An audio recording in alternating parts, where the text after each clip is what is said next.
চারটি জিকির করলে আল্লাহ কখনো আপনাকে একা ছাড়বেন না। আমরা কিন্তু সব সময় চাই যে আল্লাহ আমাদের সাথে থাকুন এবং সকল বিপদ আপদ থেকে আল্লাহ আমাকে হেফাজত করুন। সুতরাং চারটি জিকির আপনি নিয়মিত করবেন।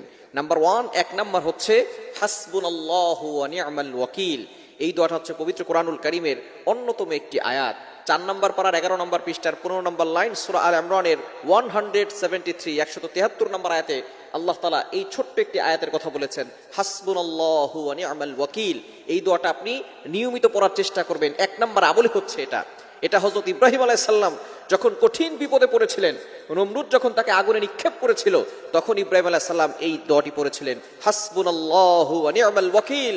আমার রব আমার জন্য যথেষ্ট, আমার আল্লাহ আমার জন্য যথেষ্ট। ইব্রাহিম আলাইহিস সালামের এই দোয়ার বদৌলতে আল্লাহ পাক রব্বুল আলামিন সরাসরি আগুনকে অর্ডার করেছিলেন, কুলনা ইয়া নারু কুনি বারদাও ওয়া সালামান আলা ইব্রাহিম। হে আগুন, আমার ইব্রাহিমের জন্য তুমি শীতলময় ঠান্ডা হয়ে যাও। 40 দিন পর্যন্ত নমরুদ আগুনে নিক্ষেপ করেছিল ইব্রাহিম আলাইহিস সালামের, তাকে পোড়াবিত দূরের কথা একটা পশম পর্যন্ত আগুন জ্বালাতে পারে নাই। সুতরাং বোঝা যাচ্ছে বিপদে পড়লে, কঠিন বিপদে পড়লে যদি আপনি এই দোয়াটা পড়তে পারেন, হাসবুনাল্লাহু ওয়া নি'মাল ওয়াকিল, তাহলে আল্লাহ তাআলা বিপদ থেকে আপনাকে হেফাজত করবেন। তাহলে 1 নাম্বার জিকির হচ্ছে হাসবুনাল্লাহু ওয়া নি'মাল ওয়াকিল। নাম্বার 2 নাম্বার জিকির হচ্ছে সুবহানাল্লাহি ওয়ালহামদুলিল্লাহি ওয়া লা ইলাহা ইল্লাল্লাহু ওয়াল্লাহু আকবার। এই 4টি বাক্য আল্লাহ তাআলার কাছে খুব বেশি প্রিয়। আহাব্বুল কালামি ইলাল্লাহি আরবা।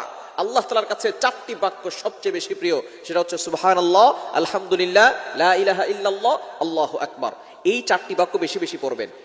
মুসলিম শরীফের ভিতরে, সহিহ মুসলিম শরীফের ভিতরে এসেছে, যারা এই 4টি বাক্য পড়বে আল্লাহ পাক রব্বুল আলামিন তাদেরকে বিপদ আপদ থেকে হেফাজত করবেন।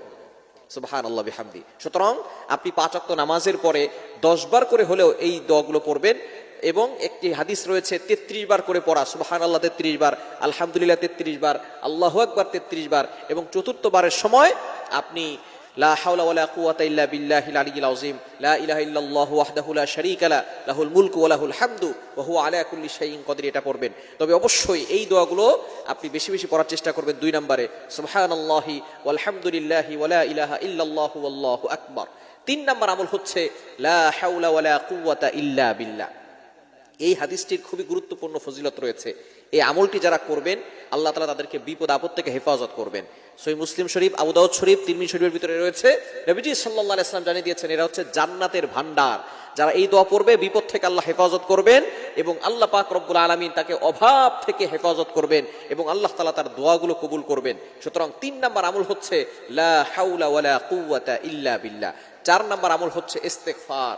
আপনি সব সময় আস্তাগফিরুল্লাহ